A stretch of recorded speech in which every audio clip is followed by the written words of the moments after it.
തിരുവനന്തപുരത്തെ IFFK വേദിയിലൂടെയുള്ള ഒരു സഞ്ചാരം തുടരുകയാണ്. രാവിലെ 8 മണി മുതൽ 8:05 വരെയുള്ള വിശാലമായ സമയത്ത് ബുക്ക് ചെയ്ത സിനിമകൾ. ഓടി വന്ന് ക്യൂ നിന്നാൽ മാത്രം കാണാവുന്ന ഏരീസ് പ്ലസിലെ ക്യൂ. അന്യഭാഷാ ചിത്രങ്ങളുടെ കാര്യം പറഞ്ഞാൽ സബ് ടൈറ്റിൽ വായിക്കുന്നതിനിടയിൽ പലപ്പോഴും സിനിമ കാണാൻ മറന്നുപോകുമെങ്കിലും പുറത്തേക്ക് ഇറങ്ങി വരുമ്പോൾ എല്ലാം മനസ്സിലായ ഇദി അമീൻ ദാദയെപ്പോലെയോ അൻവർ ഹോക്സിയെ പോലെയൊക്കെയാണ് നടപ്പ്. വേദിക്ക് പുറത്തെ കാഴ്ചകളും വ്യത്യസ്തമാണ്. ഉസ്ബെക്കിസ്ഥാനിലെ കപ്പക്കിഴങ്ങ് വിതച്ച പാടം പോലെ വരി വരിയായി നിൽക്കുന്ന ബൈക്കുകൾ. ഇടതുവശത്തായി അത്യാധുനികമായ ഒരു കനാൽ സംവിധാനവും കാണാം. റോഡിൻ്റെ കാര്യം പ്രത്യേകിച്ച് പറയേണ്ട കാര്യവുമില്ലല്ലോ.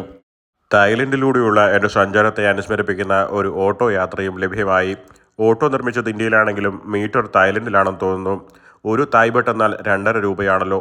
മീറ്ററിൽ കാണിക്കുന്നതിൻ്റെ 2.5 ഇരട്ടിയാണ് കൊടുക്കേണ്ടി വരുന്നത്. ഇത്തരം ഓട്ടോകളിൽ ദീർഘയാത്ര സാധ്യമല്ലല്ലോ. അതുകൊണ്ട് തമ്പാനൂരിൽ ഇറങ്ങി. തമ്പാനൂർ ബസ് സ്റ്റാൻഡിലെത്തിയപ്പോൾ അത്യാധുനികമായ ഒരു വെയിറ്റിംഗ് ഷെഡ് കണ്ടു. ജപ്പാനോടുള്ള സഞ്ചാരത്തിൽ കണ്ടതുപോലെ അടുത്തു ചെന്ന് നിൽക്കുമ്പോൾ വിടർന്നു വരുന്ന കസേരയോ കട്ടിലോ ആണെന്ന് തോന്നുന്നു. പിന്നിലായി കുറച്ചു പേർ കിടക്കുന്നുമുണ്ടല്ലോ. ബസ്സിൽ കയറി കേശവദാസപുരത്ത് ഇറങ്ങിയപ്പോഴും കാഴ്ച വ്യത്യസ്തമാണ്. ഇതുവരെ കാണാത്ത കൗതുകരമായ ഒരു വെയിറ്റിംഗ് ഷെഡ്. യൂറോപ്യൻ രാജ്യങ്ങളിലെ 5 സ്റ്റാർ ഹോട്ടലിനെ അനുസ്മരിപ്പിക്കുന്ന വാടക പറഞ്ഞതുകൊണ്ടാണ് കേശവദാസപുരം വരെ എത്തേണ്ടി വന്നത്. ഇതിൽ എങ്ങനെ ഇരിക്കും എന്നറിയാനായി ഞാൻ പലവട്ടം നടന്നു. ഇങ്ങനെ ഇരിക്കാൻ തീരുമാനിച്ചു. അപ്പോൾ ഇടതുവശത്തായി ഇങ്ങനെയൊരു ബോർഡ്. മുട്ട പൊട്ടിത്തെറിച്ചത്. അത് വാങ്ങാനും ഒരുപാട് പേർ ക്യൂവിലുണ്ട്.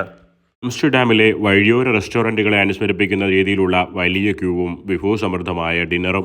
പിറ്റേ ദിവസം രാവിലെ വിവരമറിഞ്ഞു. ഇങ്ങനെയാണ് ഇരിക്കേണ്ടത്. വെയിറ്റിംഗ് ഷെഡിൻ്റെ കാര്യം തന്നെയാണ് ഞാൻ പറയുന്നത്. പിറ്റേന്ന് ബസ് കാത്തു നിന്നപ്പോഴാണ് അത് മനസ്സിലാക്കിയെടുത്തത്.